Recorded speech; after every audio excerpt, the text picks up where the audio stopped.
이스라엘의 첫 번째 사사는 온니엘입니다. 백성들이 하나님을 떠나서 타락했기 때문에 하나님께서 메소포타미아 왕 구산 리사다임에게 백성들을 파셨는데, 두 배로 악한 구산이라고 말씀드렸죠. 두 배로 악한 구산에게 백성들을 파셔서 백성들이 8년 동안 고생을 했습니다. 이렇게 고난당하자 이스라엘 백성들에게 온니엘이라는 첫 번째 사사를 보내주셔서 그를 통해서 백성들이 구원받았습니다. 이 온니엘은 사사들 중에서 가장 모범적인 그런 본받을 만한 아주 그런 사사인데, 하나님의 영이 그에게 임하고 그리고 온니엘이 나가서 싸워서 구산을 이겼습니다. 그래서 구산을 이겨서 몇 년 동안 평안했는가 하면 40년 동안 평안하다고 했습니다. 이렇게 40년 동안 평안하자 이스라엘 백성들이 그 평안이 어떻게 왔는지, 왜 이렇게 평안한지 이런 것들을 알지 못했습니다. 40년 동안 긴 기간 아닙니까? 40년 동안 평안하니까 뭐 평안한 거 당연하다 이렇게 생각을 했습니다. 사실 뭐 당연한 건 아니죠. 당연한 건 있을 수가 없습니다. 하나님께서 은혜를 주신 것인데 그것을 알지 못하고 백성들이 어떻게 했냐면 또다시 타락하기 시작했습니다. 12절을 보면 이스라엘 자손이 또 여호와의 목전에서 악을 행했다 이렇게 말씀을 하고 있습니다. 백성들이 무슨 악을 행했는지 구체적으로 말씀하고 있지 않습니다. 그런데 오너 성경을 보면 그 악을 행했다 이렇게 말씀을 하고 있습니다. 이것은 모든 사람들이 알고 있는 악을 행했다 이런 뜻이죠. 다시 말하면 우상을 숭배를 했다는 것입니다. 이렇게 이스라엘 백성들이 또다시 악을 행하자 어떻게 하셨는가 하면 12절 하반절을 보니까 하나님께서 모압 왕 에글론을 강성하게 하셨다 이렇게 말씀을 하고 있습니다. 모압이 어떤 나라인가 하면 이스라엘 백성들이 출애굽해서 가나안 땅으로 가려고 할 때 그들을 두려워하는 나라가 모압입니다. 그래서 거짓 선지자 발람을 부르다가 이스라엘 백성들을 저주해줘라 뭐 이렇게 요청하던 나라가 모압이죠. 그런데 그런 모압이 강성해졌다 이렇게 말씀을 하고 있습니다.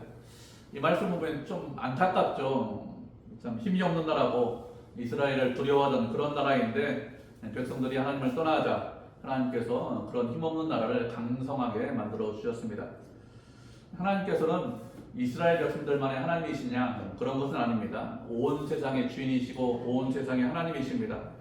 그렇기 때문에 모든 일이 하나님께 속해 있습니다. 하나님께서 그 사람이나 그 나라를 강하게 만들어주면 그때부터는 그 사람이나 그 나라가 강성하게 되어 있습니다. 약하게 만드시면 약하게 될 수밖에 없죠. 우리가 말씀을 한 구절 살펴보도록 하겠습니다. 역대하 29장 11절부터 13절까지 말씀입니다. 구약성경 694페이지네요. 역대하 29장 11절부터 13절까지 말씀. 제 성경으로 보니까 구약성경 694페이지입니다. 우리 세 절이니까 오늘 한 목소리 읽겠습니다. 역대하 29장 11절부터 13절까지 말씀. 구약성경 694페이지. 찾으셨죠? 우리 한 목소리로 같이 읽겠습니다. 시작. 여호와여 위대하심과 역대 상인가 잠깐만요. 죄송합니다. 다시 역대 상인 것 같습니다. 역대 상은 다윗에 대한 말씀이니까 역대상 29장 11절부터 13절까지 말씀입니다. 653페이지네요. 죄송합니다. 역대상은 다윗에 관한 말씀이고 역대하는 이스라엘 왕들에 관한 유다 왕들에 관한 말씀인데 제가 잠깐 헷갈렸나 봐요. 역대상 29장 11절부터 13절까지 말씀입니다. 653페이지 세 절이니까 우리 한 목소리로 같이 읽겠습니다. 시작. 여호와여 위대하심과 권능과 영광과 승리와 위엄이 다 주께 속하사오니 천지에 있는 것이 다 주의 것이로소이다. 여호와여 주권도 주께 속하였으니 주는 높으사 만물의 머리심이니이다. 부와 기가 주께로 말미암고 또 주는 만물의 주자가 되사 손에 권세와 능력이 있사오니 모든 사람을 크게 하심과 강하게 하심이 주의 손에 있나이다. 우리 하나님이여 이제 우리가 주께 감사하며 주의 영어로운 이름을 찬양하나이다. 아멘. 다윗이 성전을 건축하려고 했습니다. 그런데 하나님께서 다윗이 성전 건축하는 것을 원하시지 않았습니다. 그러자 다윗은 하나님의 뜻에 순종했죠. 그렇게 하나님의 뜻에 순종하면서 성전을 건축하지 말라고 하자 아무것도 하지 않은 것이 아니라 아들인 솔로몬이 성전을 건축할 수 있도록 많은 것들을 준비합니다. 성전 건축에 필요한 많은 재료들이 있는데 그런 많은 재료들을 준비해서 백성들과 함께 예물로 바쳤습니다. 이렇게 성전 건축을 위해서 예물을 바친 이후에 다윗이 백성들 앞에서 찬송을 하고 있는 것입니다. 여호와여 위대하심과 권능과 영광과 승리와 위엄이 다 주께 속해 있습니다. 이렇게 이야기를 하고 있죠. 모든 능력과 영광과 승리와 권위 이런 모든 것들이 하나님께 속했다는 것이죠. 천지에 있는 모든 것이 다 하나님의 것이라고 했습니다. 하나님께서 창조주이시기 때문에 하나님께서 천지 만물을 다 창조하셨기 때문에 모든 것의 주인이시죠. 그리고 주님은 모든 것의 머리이십니다. 머리라는 것은 머리가 원하는대로 손과 발, 몸이 움직이듯이 그렇게 세상의 모든 것이 하나님의 뜻대로 움직인다 이런 뜻입니다. 부와 귀가 주로 말미암는다고 했습니다. 부한 것과 귀한 것, 사람들이 보통 바라는 거죠. 이런 모든 것들이 근원이 주님이시라는 것이죠. 주님께서 모든 것의 주인이시고 부와 귀의 주인이시고 또 크게 하심과 강하게 하심이 주님의 손에 있다고 했습니다. 주님께서 원하시면 그 사람이 큰 사람이 될 수 있습니다. 강한 사람이 될 수 있습니다. 그렇기 때문에 우리는 어떻게 될까요? 우리는 늘 주님 앞에 겸손하셔야 합니다. 우리의 열심, 우리의 노력 이전에 주님의 은혜가 있어야 우리가 크게 되고 강하게 될 수 있습니다. 그렇기 때문에 우리가 먼저 주님 앞에 겸손할 수 있어야 됩니다. 주님은 겸손한 자에게, 낮은 곳에 마음을 주는 자에게 은혜를 주시고 강하게 하시고 높여주십니다. 모든 것의 주인이 하나님이시기 때문에 그렇습니다. 이렇게 주님의 성전을 위해서 많은 것들을 바치고 다윗이 무엇이라고 고백하고 있습니까? 감사합니다. 이렇게 찬송하고 있죠. 왜 이렇게 감사하다고 찬송하고 고백할까요? 이런 모든 것을 드릴 수 있는 능력과 힘을 백성들과 다윗에게 주셨기 때문에 감사하다고 찬송하는 것이죠. 우리도 마찬가지 아닙니까? 하나님께서 우리를 지금까지 여기까지 주셨습니다. 2023년도 한번 잘 생각해 보시기 바랍니다. 우리가 여기까지 올 수 있었던 것 하나님의 은혜가 먼저 있었기 때문에 하나님께서 보호해 주셨기 때문에 하나님께서 평안하게 해주셨기 때문에 지금까지 생활할 수 있었던 것이죠. 모든 것이 하나님의 은혜죠. 그렇기 때문에 우리도 감사하고 찬송할 수 있어야 됩니다. 이렇게 모든 것의 주인이 하나님이시기 때문에 누구든지 하나님께서 원하시면 그 사람을 강하게 만드실 수 있습니다. 강하게 하신다 이렇게 말씀하고 있는데 강하게 하신다는 것은 어떤 일을 할 때 그 사람을 더 힘있게, 더 능력있게 다른 사람들이 하는 것보다 더 영향력 있게 만드신다 뭐 이런 뜻이겠죠. 그래서 악한 자가 강해지면 어떻게 됩니까? 악한 것들이 더욱더 강성해지겠죠. 선한 사람이 강해지면 어떻게 됩니까? 선한 것들이 더 강해집니다. 그래서 우리는 어떻게 됩니까? 선한 일에 강해지셔야 됩니다. 다시 말하면 주님 안에서 강해지셔야 합니다. 주님 안에서 강해져서 주님을 따라가고 닮아가셔야 합니다. 주님은 강하신 분입니다. 그 강하신 주님께서 우리에게 무엇이라고 말씀하셨습니까? 섬김을 받기 위해서 이 땅에 오신 것이 아니라 섬기기 위해서 이 땅에 오셨다고 했습니다. 십자가에 달려 돌아가시기 위해서 우리의 죄를 대속하시기 위해서 이 땅에 오셨다고 했고 그 말씀대로 그렇게 십자가에 달려 돌아가셨습니다. 이렇게 하신 이유가 무엇이죠? 아버지의 뜻에 순종하기 위해서 십자가에 달려 돌아가신 것입니다. 다시 말하면 강한 사람은 어떤 사람이 강한 사람이냐? 주님의 뜻대로 순종하는 사람이 강한 사람이죠. 그렇기 때문에 우리는 주 안에서 강해져서 주님의 뜻에 순종할 수 있어야 합니다. 그렇게 주님 안에서 강해져서 주의 뜻에 순종하는 것, 그것이 하나님께서 원하시는 것이죠. 이렇게 모압 왕 에글론을 강하게 만드셨습니다. 그래서 모압 왕 에글론이 이스라엘을 쳐들어왔는데 혼자 쳐들어온 것은 아니고 암몬과 아말렉 자손들과 함께 이스라엘을 쳐들어와서 종려나무 성읍을 점령했다 이렇게 말씀하고 있습니다. 종려나무 성읍은 여리고 성읍을 말합니다.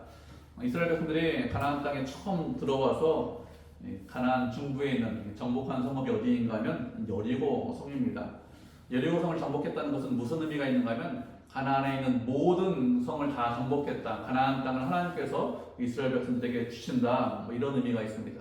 왜 그런가 하면 여리고 성을 정복할 때 어떻게 정복합니까? 매일 한 바퀴씩 돌아요. 6일 동안 한 바퀴씩 돌고 그리고 7일째 7바퀴 돌고 소리를 지르자 성이 무너졌습니다. 그런 식으로 전쟁에서 승리했는데 전쟁에 승리한 이후에 하나님께서 무엇이라고 말씀하십니까? 그 성에서 탈취한 모든 물건들을 다 하나님께 바쳐라 이렇게 말씀하셨습니다. 하나님께서 명령하신 전쟁이고 하나님께서 원하시는 방법대로 하나님께서 말씀하시는 방법대로 이겼기 때문에 백성들에게 그 모든 것들을 다 바쳐라 이렇게 말씀하셨죠. 무슨 뜻인가 하면 가나안 땅에 있는 모든 성, 가나안에 있는 땅을 이스라엘 백성들에게 다 주시겠다 이렇게 이런 의미로 다 바쳐라 이렇게 말씀하신 것입니다. 이렇게 여리고성을 점령했다는 것은 가나안 땅을 다 점령했다는 그런 의미가 있는데 지금 상황이 어떻게 되었습니까? 지금 상황은 역전되었습니다. 여리고성을 누구한테 빼앗겼다고요? 모압 왕 에글론에게 빼앗겼습니다. 다시 말하면 가나안 땅을 다스리는 것은 모압 왕 에글론이 가나안 땅을 다스리고 땅의 주인이 에글론이다 이런 의미가 있겠죠. 이렇게 모압 왕 에글론이 가나안 땅 여리고성을 정복해서 이스라엘 백성들을 다스렸는데 이스라엘 백성들이 그를 몇 년 동안 섬겼다고 했습니까? 18해 동안, 18년 동안 그를 섬겼습니다. 그 이전에 메소포타미아 왕 구산 리사다임이 몇 년 동안 이스라엘 백성들을 압제했습니까? 8년 동안 압제했다고 했거든요. 그런데 이 모압 왕 에글론은 18년 동안 이들을 압제했다고 했습니다. 18년은 8년에 2배 더 넘는 그런 기간이죠. 이렇게 긴 기간 동안 이스라엘 백성들이 불안과 어려움 가운데 있게 되었습니다. 이렇게 이전보다 더 긴 기간 동안 불안과 어려움을 겪자 드디어 이스라엘 백성들이 어떻게 했습니까? 드디어 부르짖기 시작했습니다. 짧은 기간이 아니라 아주 긴 기간 동안 고난당하고 어려움 당해서 그때 돼서야 부르짖기 시작했습니다. 그러면 아주 오랜 기간 동안 고난당한 이후에 주님 앞에 나와서 부르짖었는데 이렇게 오랜 기간 동안 고난당한 이후에 부르짖는 이유가 무엇일까요? 이렇게 오랜 기간 동안 고난당한 이후에 부르짖는 것은 그만큼 주님과 멀어졌기 때문에 그렇습니다. 하나님과 멀리 떨어져 있으면 사람들이 어떻게 되냐? 영적으로 무감각해집니다. 영적으로 무감각해지면 고난당하고 어려움당하는 것을 당연한 것이다 이렇게 생각해요. 모압 왕 에글론이 이스라엘 백성들을 다스리는 것, 그가 통치하는 것, 그가 압제하는 것이 당연한 것이다 이렇게 되기 때문에 하나님과 멀어지면 영적으로 무감각해져 이렇게 되는 것이죠. 우리는 이런 식으로 되지 않아야 합니다. 영적으로 늘 깨어 있어야 합니다. 우리가 악하고 우리가 하나님을 바르게 섬기지 못해서 고난과 어려움이 올 수 있습니다. 그러면 어떻게 될까요? 빨리 깨달으셔야 됩니다. 그것이 작은 고난일 수 있죠. 그것이 미미할 수 있습니다. 그렇게 작은 고난이 있을 때, 그것이 미미할 때 빨리 깨우치고 빨리 돌이키면 오랫동안 고생하지 않아도 됩니다. 아주 긴 기간 동안 이방왕의 압제 가운데 살지 않아도 됩니다. 그런데 깨어있지 못하면 어떻게 될까요? 고난당하고 어려움 당하는 건 이거 당연한 거야 이렇게 생각합니다. 무감각해집니다. 그래서 무감각해지면 어떻게 되죠? 아주 오랜 기간 동안 압제당하고 아주 크게 압제당해야 그때 가서야 이게 정상적인 것이 아니구나, 너무 고통스럽구나 이렇게 됩니다. 우리는 이런 식으로 되지 않아야 되겠죠. 늘 영적으로 깨어 있어야 합니다. 하나님의 음성에 민감해야 됩니다. 영적으로 깨어 있는 것, 그것이 지혜로운 것이죠. 이렇게 이스라엘 백성들이 18년 동안 모압 왕 에글론을 섬겼는데 그렇게 오래 섬기고 많은 고통을 당하자 드디어 부르짖기 시작했습니다. 부르짖었다는 것은 이제는 더 이상 모압 왕을 섬기면서 살지 못하겠습니다. 하나님 이것을 좀 어떻게 해결해 주십시오 이렇게 부르짖었다는 것이죠. 그렇게 부르짖자 하나님께서 어떻게 하셨습니까? 하나님께서 구원자를 사사를 보내주셨습니다. 두 번째 사사를 보내주셨는데 그 두 번째 사사가 누구인가 하면 에훗이라는 사사를 보내주셨습니다.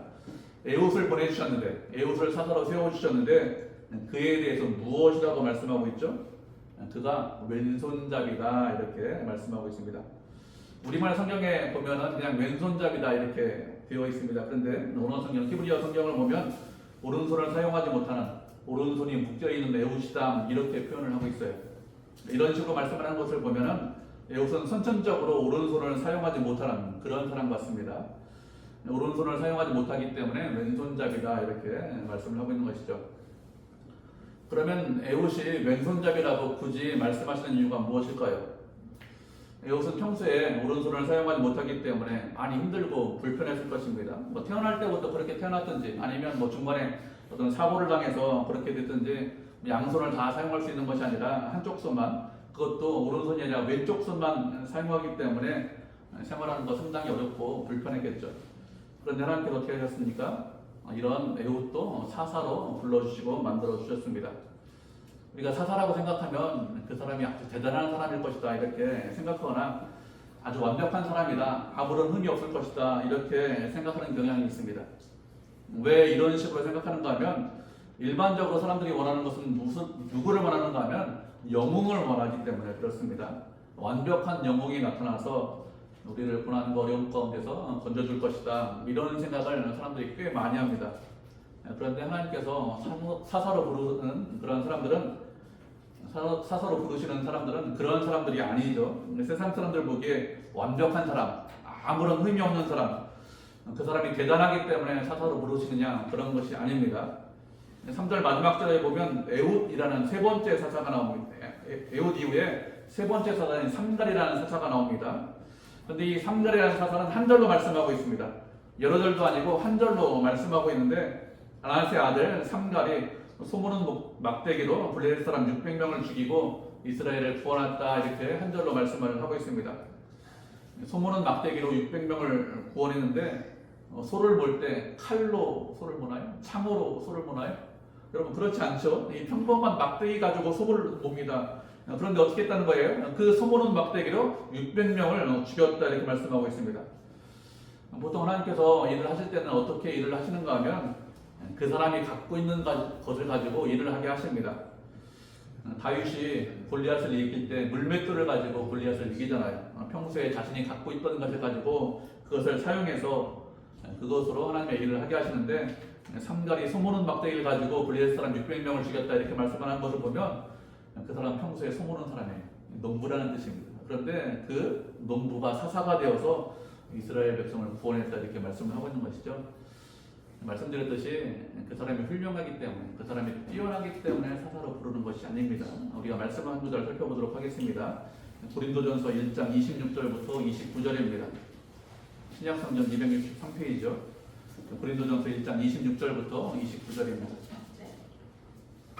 고린도전서 1장 26절부터 29절 한 절씩 교독하는데 우리 주일학교 아이들이 먼저 읽도록 하겠습니다. 신약성경 263페이지 고린도전서 1장 26절부터 29절입니다. 고린도전서 1장 26절부터 29절 신약성경 263페이지 찾으셨죠? 네, 우리 주일학교 아이들이 먼저 읽도록 하겠습니다. 시작.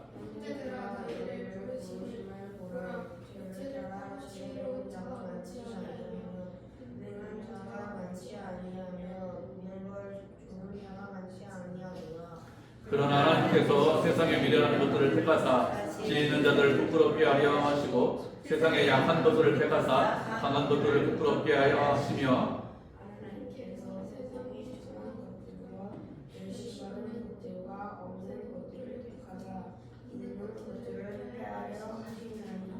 이는 아무 육체도 하나님 앞에서 자랑하지 못하게 하려 하심이라. 아멘. 바울이 고린도교회 성도들에게 편지를 하는데 하나님께서 너희를 불러주셨는데 그 너희를 불러주신 그 부르심을 보라고 했습니다. 육체를 따라서 지혜로운 자가 많지 않다고 했습니다. 지혜로운 자라는 것은 그 당시에 많이 배운 사람들을 말합니다. 그렇게 많이 배운 사람들이 적다는 것이죠. 그리고 능한 자도 많지 않다고 했습니다. 능한 자라는 것은 고위 관료를 말합니다. 고위 관료도 적다고 했습니다. 문벌 좋은 자도, 가문 좋은 사람도, 귀족도 적다고 했습니다. 하나님께서 성도들을 불러주셨는데 어떤 사람들을 성도로 불러주셨는가 하면 그 당시 노예들, 가난하고 어렵고 힘든 사람들을 많이 불러주셨습니다. 물론 그렇지 않은 사람들도 좀 있었습니다. 그런데 그렇지 않은 사람들은 적고 세상에서 천하고 멸시하고 부족하고 가난하고 이런 사람들을 선택하셔서 그렇게 하나님의 백성으로 만들어 주셨습니다. 이렇게 부족하고 능력이 없고 힘이 없는 사람들을 선택하셔서 하나님의 백성으로 만들어 주시고 그들을 통해서 하나님의 일을 하게 하셨습니다. 이렇게 부족한 사람들, 연약한 사람들, 세상에서 아무것도 아닌 사람들을 선택하신 이유가 무엇일까요? 이렇게 하신 것은 세상에 있는 자들, 약한 자들을 택해서 강한 자들을 부끄럽게 하시려고, 없는 자들을 택해서 있는 자들을 폐하기 위해서 이렇게 하셨다고 했습니다. 또 이렇게 하신 이유가 무엇인가 하면 아무것도 아닌 자들을 선택해서 하나님의 일을 하고 하나님의 백성으로 만들어 주신 것은 어느 누구도 그 앞에서 자랑하지 못하게 하려고 이런 사람들을 선택해 주셨다 이렇게 말씀하셨습니다. 우리도 동일하죠. 하나님의 은혜로 우리가 이 자리에 있는 것입니다. 하나님께서 모든 것을 다 하셨습니다. 창세전에 우리를 선택해 주시고 창세전에 우리를 사랑해 주셔서 우리가 주님의 백성으로 살 수 있도록 은혜 가운데 거할 수 있도록 하셨습니다. 지금까지 여기까지 올 수 있도록 하셨죠. 그렇기 때문에 우리는 뭐 자랑할 것이 없습니다. 그리고 또 우리가 생각할 것은 지금 우리가 부족하다고 연약하다고 아무것도 아니라고 실망하거나 낙심할 이유도 없습니다. 세상에서 많이 못 배웠기 때문에 경제적으로 여유가 없기 때문에 건강하지 못하기 때문에 나이를 많이 먹었기 때문에 하나님의 일을 할 수 없을 것이다. 이렇게 생각하시면 이렇게 생각하시는 분은 없겠지만 이렇게 생각하시면 하나님의 은혜가 무엇인지 알지 못하는 것입니다. 세상은 멋있고 훌륭하고 뛰어난 그런 사람들을 좋아하고 그런 사람들이 무슨 일을 할 수 있을 것이다. 세상을 변화시킬 수 있을 것이다. 이렇게 생각합니다. 그런데 그렇지 않습니다. 그런 사람들이 세상을 변화시키는 것이 아니죠. 그러면 누가 세상을 변화시킬까요? 예후처럼 오른손 불고지만 왼손잡이이지만 완벽하지 못하지만 부족하지만 연약하지만 하나님의 손에 붙들리면 그 사람이 세상을 변화시킵니다. 하나님께서 그 사람을 들어 쓰시죠. 우리가 부족하지만 부족한 자를 들어서 강한 자처럼 사용하실 수 있습니다. 하나님께서는 이렇게 약한 자를 들어 쓰십니다. 그렇기 때문에 내가 부족하다고 내가 연약하다고 아무것도 아니라고 실망하거나 낙심하지 않으셔야 합니다. 낙심하시면 실망하시면 그것이 믿음이 없는 것이죠. 하나님께서 함께 하시면 아무런 문제가 되지 않습니다. 하나님께서 그를 붙잡고 계시면 아무런 문제가 되지 않죠. 하나님께서 함께 하시면 하나님께서 에웃의 오른손이 되어 주십니다. 그 일이 어떤 일이든지 힘들고 어렵고 감당할 수 없는 일이라도 하나님께서 오른손이 되시기 때문에 모든 것을 감당할 수 있는 그런 능력을 주십니다. 그렇기 때문에 부족하고 능력이 없다고 자기 자신을 바라보는 것이 아니라 아니면 하나님 제가 부족하니까 저를 완벽하게 만들어 주십시오 이렇게 하는 것이 아니라 어떻게 됩니까? 하나님께서 저와 함께 하시면 그리고 제가 하나님과 늘 함께 하겠습니다. 하나님께서 제 오른손이 되어 주십시오. 하나님께서 저를 선하게 인도해 주십시오. 오른손을 사용하지 못하는 능력이 없는 그런 부족한 자에게 주님께서 오른손이 되어 주시면 아무런 문제가 없습니다. 이렇게 하면 얼마든지 하나님의 일을 하실 수 있습니다. 우리가 능력이 있기 때문에 세상에 훌륭해서 우리를 불러주신 것이 아니라니까요. 부족하지만 연약하지만 아무것도 아니지만 하나님께서 불러주셔서 강하게 만들어주시고 하나님의 일을 하게 하십니다.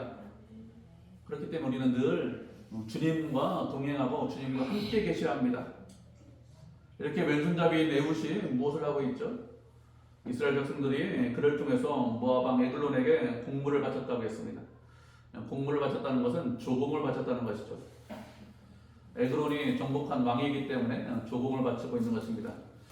에훗이 얼마 동안 조공을 바치는 일을 했는지 정확하게 말씀하고 있지 않습니다. 그렇지만 에글론이 18년 동안 이스라엘을 통치했다, 다스렸다 이런 말씀이 있고 또 에훗이 칼을 만들고 그것을 옷 속에 차고 있다는 말씀을 종합해서 생각해 보면 오랫동안 조공을 바쳤을 것이라고 생각합니다.